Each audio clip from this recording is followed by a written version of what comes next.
नमस्कार दोस्तों, स्वागत है आप सभी का मेरे EPM1 यूट्यूब चैनल में।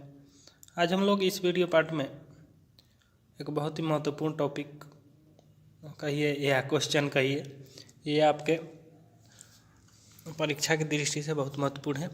वृद्धि और विकास क्या है, इन दोनों में अंतर, यानी कि ये दोनों एक दूसरे से कैसे भिन्न है, यानी कहने का अर्थ हुआ अंतर। सीधी सी बात है ना। वृद्धि तथा विकास का अर्थ पहले जानेंगे, meaning of growth and development. उसके बाद हम लोग ऐसे प्रश्न जो है अक्सर परीक्षाओं में पूछे जाते हैं और ये कितने बार पूछे भी जा चुके हैं, विभिन्न माने कि बहुत बार। ठीक है, तो सामान्य रूप से वृद्धि का अर्थ शारीरिक परिवर्तन से होता है। शरीर और उसके अंगों के आकार व भार में होने वाले परिवर्तनों को वृद्धि कहा जाता है। वृद्धि का एकमात्र मापन किया जा सकता है, इसको माप व तोला जा सकता है, वृद्धि परिवर्तन की प्रक्रिया है। उदाहरण के लिए, जब बालक पैदा होता है उसके हाथ पांव तथा शरीर के अंग छोटे छोटे होते हैं।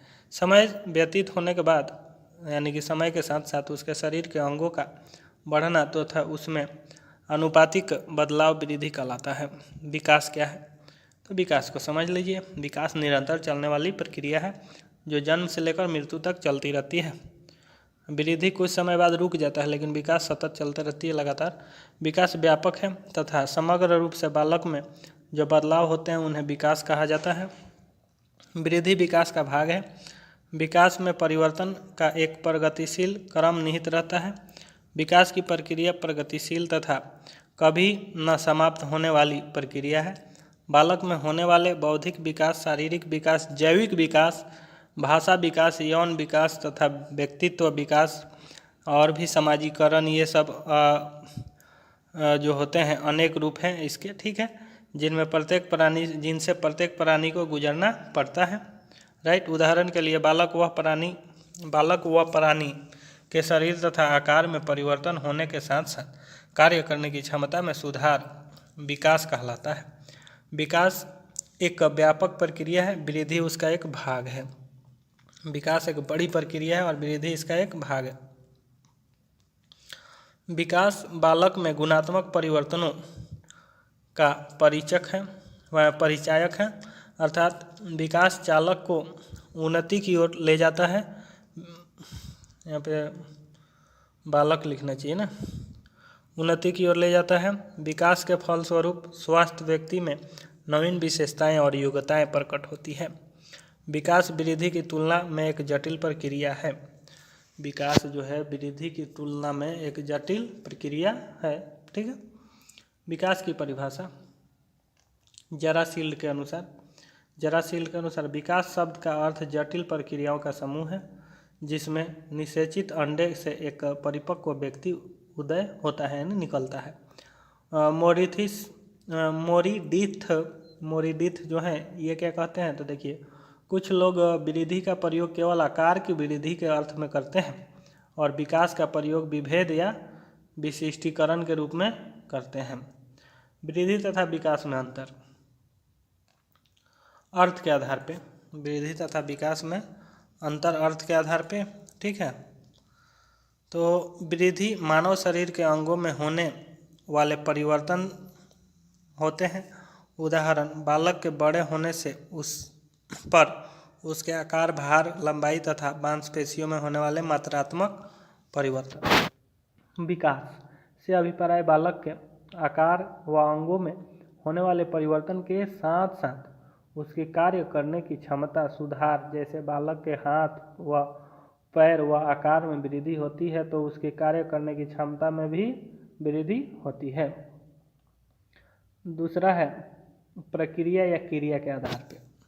वृद्धि की क्रिया आजीवन नहीं चलती, अर्थात यह विकास का एक भाग है। ठीक है, विकास निरंतर एवं आजीवन चलने वाली क्रिया है जब तक कि मृत्यु न हो जाए, यानी कि जन्म से मृत्यु तक चलते रहती है। तीसरा, क्षेत्र के आधार पर। वृद्धि का क्षेत्र सीमित होता है, यह विकास का एक भाग है। विकास का क्षेत्र असीमित व विस्तृत होता है। विकास व्यक्ति में आने वाले संपूर्ण परिवर्तनों को इकट्ठे रूप में प्रयुक्त करता है। चौथा, परिवर्तन के आधार पर। वृद्धि में होने वाले परिवर्तन बिना कोई विशेष प्रयास किए भी हो सकते हैं। जैसे व्यक्ति के बिना कुछ किए भी आकार व भार में परिवर्तन आ जाते हैं। लेकिन विकास कार्य करने की क्षमता में आने वाले गुणात्मक बदलाव को प्रकट कर सकता है। इस परिवर्तन तथा विकास के लिए प्राणी को विभिन्न प्रकार के प्रयत्न करने पड़ सकते हैं। अब मापन क्रिया के आधार पर बुद्धि में होने वाले परिवर्तन को संख्यात्मक रूप से मापा जा सकता है। भार को माप सकते हैं, ऊंचाई को माप सकते हैं। विकास में होने वाले परिवर्तन को संख्यात्मक रूप में के साथ साथ गुणात्मक रूप से भी माप सकते हैं तथा इसका निरीक्षण किया जा सकता है। प्रत्यक्ष व अनुभव के आधार पर अंतर। वृद्धि को प्रत्यक्ष रूप से मापा जा सकता है, विकास को केवल अनुभव किया जा सकता है और उसे अप्रत्यक्ष रूप में मनोवैज्ञानिक विधियों द्वारा मापा जा सकता है, जिसको बुद्धि लब्धि परीक्षण IQ टेस्ट जो होता है ना उसके द्वारा। फिर आता है आपका स्वरूप के आधार पे। तो वृद्धि संरचनात्मक एवं परिमाणात्मक होती है क्योंकि यह संरचना से शारीरिक संबंध रखता है। विकास क्रियात्मक एवं गुणात्मक दोनों होता है क्योंकि इसका संबंध व्यवहार, कार्य कुशलता तथा परिपक्वता से होता है। और संबंध के आधार पर इसमें हो गया ना, अर्थात वृद्धि सदैव विकास को साथ लेकर नहीं चलती। वृद्धि से विकास भी और हो सकता है और नहीं भी। ठीक है, तो अन्य के आधार पे इसमें जो है अंतर आप यहाँ देख सकते हैं। ठीक, तो लास्ट वाला कर लेते हैं। नहीं, अन्य के आधार पे वृद्धि संपूर्ण विकास की प्रक्रिया का एक चरण व पक्ष है। विकास अपने आप में विस्तृत अर्थ रखता है तथा विकास में वृद्धि भी सम्मिलित है। ठीक है, और फिर आपका है अवस्था के आधार पे 10 नंबर। वृद्धि सदैव नहीं होती है तथा इसकी अवस्थाएं नहीं होती है, यह अपनी गति से चलती है। वृद्धि की निश्चित सीमा होती है जिसे परिपक्वता कहते हैं। इसका संबंध आयु से होता है।